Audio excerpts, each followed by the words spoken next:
로마서 13장 1절에 14절 구원의 때가 이른 사람들에 대한 말씀을 드리겠습니다. 12장 마지막 21절에 이렇게 말씀이 있는데 악에게 지지 말고 선으로 악을 이기라 이렇게 말씀하고 있습니다. 악에게 지는 것이 하나님의 뜻이 아니라 악을 이기는 것이 하나님의 뜻입니다. 근데 악을 어떻게 이기는 것이 하나님의 뜻이고 하나님이 원하시는 방법인가 하는 것입니다. 21절에 아무리 악하다고 하더라도 선으로 악을 이길 수 있다라고 하는 것이 하나님의 뜻이고 하나님의 방법이고 그리스도인들이 분명히 가지고 있어야 될 내용이다라고 하는 것입니다. 이렇게 선으로 악을 이길 수 있는 방법을 구체적으로 13장에 와서 세 가지로 나눠서 이야기를 합니다. 그 첫 번째가 정부나 국가나 이런 권력에 관한 이야기고 두 번째는 이웃에 관한 이야기고 세 번째는 나 자신에 관한 이야기로 3등분해서 13장을 이야기할 수가 있습니다. 그래서 이 13장에 나와 있는 이 세 가지 내용을 통해서 우리가 선으로 악을 이길 수 있는 그런 주의 종들이 되기를 바라겠습니다. 첫 번째, 국가에 대한 태도가 어떤 태도인가? 양심을 따라 하는 주의 종들이 되어야 된다 하는 말씀이 5절에 있습니다. 그러므로 복종하지 아니할 수 없으니 진노 때문에 할 것이 아니라 양심을 따라 할 것이라 그렇게 말했습니다. 1절에 보니까 각 사람은 위에 있는 권세들에게 복종하라. 권세는 하나님으로부터 나지 않음이 없나니 모든 권세는 다 하나님께서 정하신 바라 그랬습니다. 세상의 그 모든 권세와 권력자들을 어떻게 저렇게 이루어졌을까라고 생각할 때가 얼마나 많습니까? 그러나 그 모든 것이 다 하나님의 섭리 가운데 있다는 사실을 우리가 알 수가 있습니다. 출애굽하고 난 다음에 블레셋이 적대적으로 다가왔습니다. 블레셋이 어디에 있었는지 어떻게 살았는지 어떻게 만들었는지 성경에서는 사실 잘 말하고 있지 않습니다. 그러나 블레셋을 통해서 이스라엘 백성을 이끌어 가시고 만들어 가시고 확인시켜 가시고 훈련시키시는 하나님의 모습을 성경이 우리에게 가르치고 있습니다. 모든 권세는 그래서 어디서 왔는가? 하나님의 의도에 있다라고 하는 것입니다. 하나님의 섭리 가운데 모든 권세가 만들어지고 나타날 수 있다라고 하는 겁니다. 그것이 악이든 선이든 하나님의 섭리하에 있다는 것이 그것이 굉장히 중요한 원리요 시작인 것입니다. 그러나 중요한 기준은 자신들의 힘과 능력이라는 교만이 들어가면 그 힘과 능력이 포악과 폭정이 될 가능성이 높습니다. 그러나 나에게 힘이 누군가에 의해서 주어졌다라고 하는 의미를 가지고 있을 때에 자유와 평화의 길을 모색하게 되는 것이 인류 역사의 내용이다라고 하는 것입니다. 중요한 것은 이러한 다스림을 당하는 자들의 자세인 것입니다. 어떻게 저 폭정을 우리가 당하고 있을 것인가? 이렇게 어려운 환경에서 우리가 어떤 자세를 가지고 있는 것이 중요한가라고 하는 것입니다. 평화와 환경이 아주 자유로울 때는 큰 문제가 없으나 그러나 우리에게 다가오는 폭정이 있을 때, 고난이 있을 때 환경적으로 눌리는 그런 세상이 되었을 때에 우리의 자세가 어떻게 하는 것이 좋은가 하는 것입니다. 그래서 하나님께서 바울을 통해서 우리에게 5절로 말씀하시기를 양심을 따라 할 것이라 그랬습니다. 여기서 말하는 양심이라고 하는 것이 무엇입니까? 그 권력의 구조에서 좋지는 않지만 협조할 수 있는 그런 환경은 아니지만 그러나 협조하는 그런 양심의 울림에 우리가 귀를 기울여야 한다라고 하는 것입니다. 그리고 권력의 시작이 하나님이라는 사실을 오늘 본문에서 늘 강조하고 있다라고 하는 것입니다. 그러나 이 양심이라고 하는 것은 어디에 기준을 두고 있느냐 하면은 하나님의 양심의 법, 말씀의 법에 근거하고 있다는 것을 오늘 성경의 전후좌우의 문맥을 통해서 우리가 알 수가 있습니다. 양심의 내용은 어디서 만들어지는가? 하나님이 우리에게 베풀어 주신 선한 마음이 있고 그 마음을 확인할 수 있는 말씀이 우리에게 주어져 있다라고 하는 것입니다. 그래서 양심이라고 하는 것은 무엇입니까? 하나님이 우리에게 주신 선한 은혜이지만 선한 은혜를 확인할 수 있는 하나님의 말씀에 비추어서 우리가 판단하고 대처할 수 있어야 한다라고 말하고 있습니다. 그래서 양심에 따라 할 것이라 라고 하는 것은 나라이기 때문에 우리의 시대이기 때문에 말할 수 없는 시대이기 때문에 그냥 묻어가라고 하는 의미가 아니라 말씀에 비춰볼 수 있어야 되고 하나님이 우리에게 베풀어 주신 선한 은혜가 우리 마음에 우리 심장 안에 있기 때문에 선한 내용과 함께 확인할 수 있는 작업이 바로 양심이다라고 하는 겁니다. 우리가 말은 하지 않아도 이야기하지 않아도 우리의 마음속에는 뭔가 늘 말하고 있는 것이 있습니다. 그것을 갖다가 우리는 선한 은총, 하나님의 음성, 하나님의 소리라고 이야기를 할 수가 있습니다. 그래서 사도행전 4장 19절에 보니까 이런 말이 있습니다. 베드로와 요한이 대답하여 이르되 하나님 앞에서 너희의 말을 듣는 것이 하나님의 말씀을 듣는 것보다 옳은가 판단하라.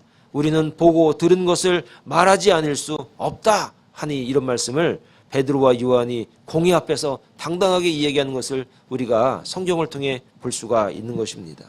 양심대로 하라 이 말은 그냥 죽어 지내라, 말하지 말고 이 시대가 지나갈 때까지 기다려라 하는 소극적인 의미보다도 하나님이 우리에게 베풀어 주신 말씀이 있고 우리에게 주시는 소리가 있으니 그 소리에 비추어서, 말씀에 비추어서 판단하고 그 말씀의 판단을 따라서 우리가 그 양심에 흐트러짐이 없는 그런 삶을 살아라 하는 것입니다.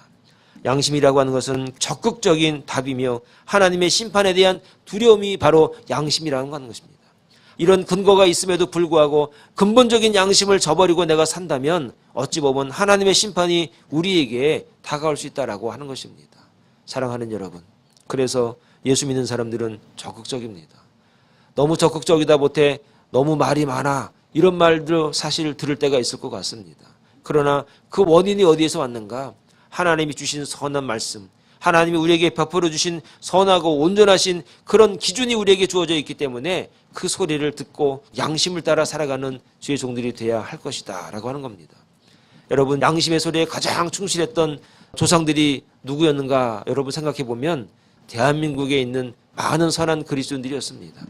3.1운동을 일어날 때 33명 중에 대부분이 하나님을 믿는 사람들이었습니다.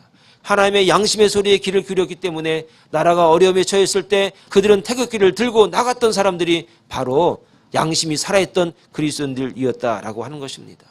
이것이 바로 하나님의 소리, 양심에 따라 살아가는 주의 종들이다라고 하는 것입니다. 나라가 힘들고 어려운데 내가 이런 가락지는 껴서 뭐하는가, 내가 비년을 꽂고 있으면 뭐하는가, 금부지를 장롱 안에 숨겨두면 뭐하는가 해가지고 탈환회를 만들어서 나라의 빛을 갑자고 조직했던 그런 민족이 누구였는가? 바로 대한민국의 선한 그리스도인들, 양심의 소리를 저버리지 않는 그리스도인들이었다라는 것을 우리가 알아야 됩니다. 양심을 따라 하라는 얘기가 무엇입니까? 하나님의 말씀에 따라서 하나님이 주시는 그 음성을 저버리지 말고 그 음성에 순종하고, 아니 더욱더 적극적으로 나아가서 하나님의 필요를 따라 살아가는 선한 양심의 사람들, 그것이 바로 그리스도인들이다라고 하는 것입니다. 왜 이렇게 양심을 따라 할 수 있습니까? 왜 이렇게 우리의 마음에서 심장에서 울려나는 소리에 따라서 그렇게 살아갈 수가 있습니까? 구원의 때가 이제 얼마 남지 않았기 때문에, 주님 오실 날이 얼마 남지 않았기 때문에, 아니 내가 주님 앞에 가서 내가 정말로 하나님을 어떻게 배울까라고 하는 그런 진정한 양심의 소리가 그들 가운데 있었기 때문에 그들이 이렇게 그들의 마음속에 울려 퍼지는 그 소리에 그들이 귀를 기울일 수 있었다라고 하는 것입니다. 사랑하는 여러분, 이 마지막 시대를 살아가는 저와 여러분들, 정말 우리의 마음속에 양심에서, 우리의 마음속에서, 우리의 심장에서 하는 소리가 있습니다. 그 소리를 여러분 들으시고 그 소리에 비추어서 우리의 삶을 조명하고 우리의 환경을 조명해 할 수 있는 그런 주의 종들이 다 될 수 있기를 간절히 축원을 드리겠습니다. 두 번째는 사랑의 빛 위에는 지지 말라, 이렇게 8절에 말합니다. 8절의 말씀을 다 같이 보면 이런 말이 있습니다. 피차 사랑의 빛 외에는 아무에게든지 아무 빛도 지지 말라. 남을 사랑하는 자는 율법을 다 이루었느니라 그랬습니다.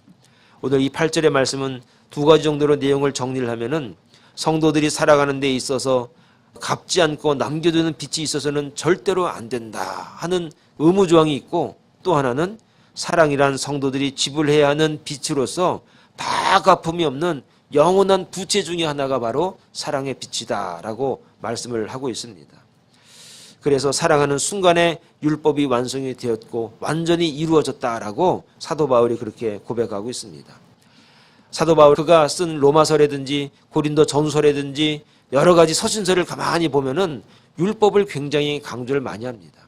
율법이 아무것도 아니다, 율법을 배설물로 여겼다라고 그가 이야기는 하지만 그럼에도 불구하고 그는 율법을 굉장히 끌고 다니면서 이야기를, 곳곳에서 이야기를 많이 합니다.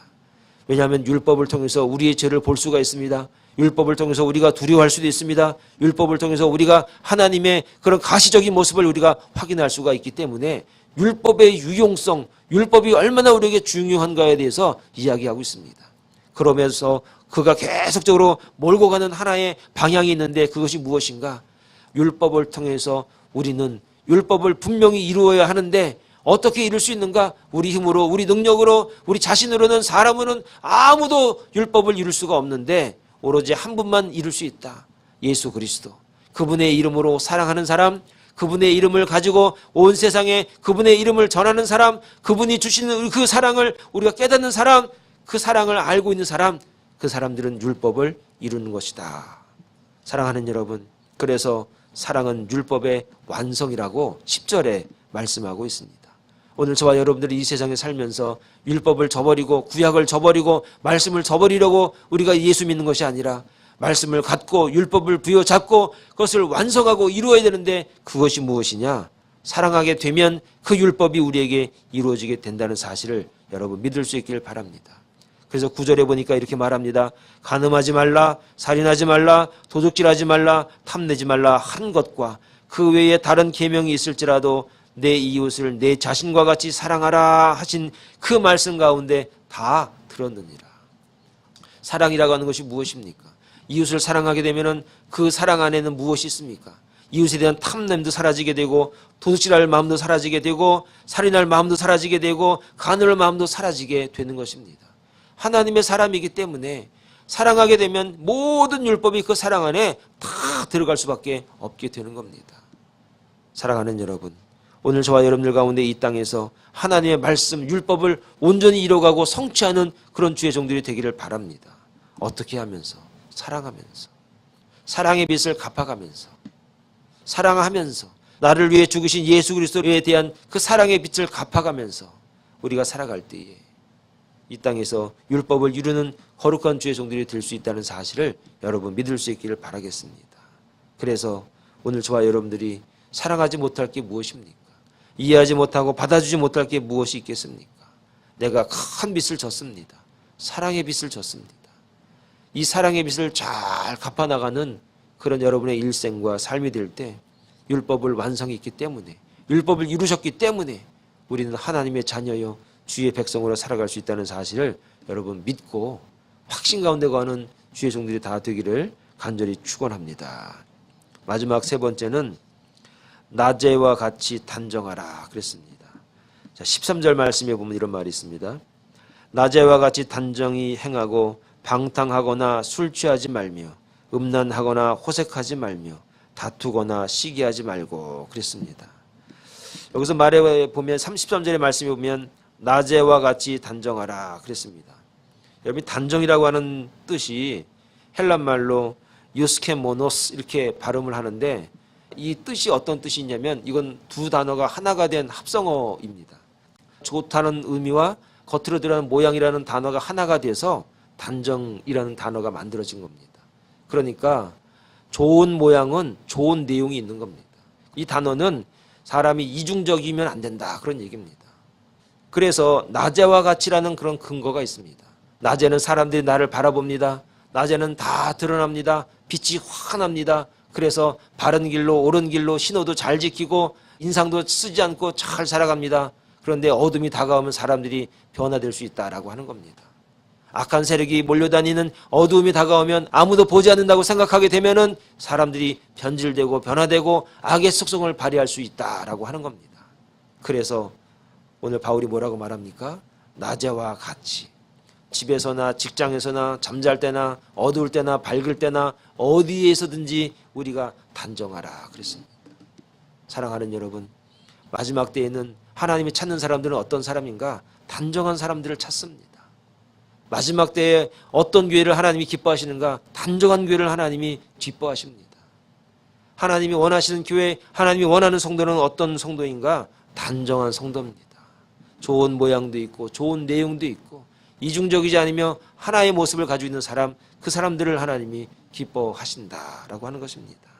사랑하는 여러분, 오늘 저와 여러분들의 모습이 어떻습니까? 내 삶이, 내 행동이, 내 말투가, 내 양심이, 내 이 모습들이 정말로 그 모습 그대로 여러분의 마음속에가 그렇습니까? 하나님은 중심을 보시고 그 사람의 외모를 보지 않으십니다. 이것은 구약시대의 왕을 세우면서부터 시작되신 하나님의 영원하신 지론이요 영원하신 격언이 오늘 우리에게 주어졌습니다. 여러분 마음속에 있는 그 모습이 여러분 외모로도 모습으로도 잘 드러나서 정말 낮에와 같이 단정함으로 말미암아 마지막 때에 하나님의 은혜와 능력이 임할 때에, 하나님이 이 땅에 오실 때에, 구원의 때가 다가왔을 때에 하나님께서 선택하기 편하시고 하나님이 고민하지 않으시기 이 좋은 그런 단정한 모습이 오늘 저와 여러분들의 모습이 되기를 간절히 축원을 드리겠습니다. 구원의 때가 다가왔습니다. 양심을 따라 살아가는 주의 종들이 되길 바랍니다. 사랑의 빛 외에는 절대 지지 않는 그런 주의 종들이 되길 바랍니다. 낮에와 같이 늘 단정함으로 하나님의 뜻을 이뤄가는 주의 거룩한 종들이 다 될 수 있기를 간절히 축원을 드리겠습니다. 기도하겠습니다.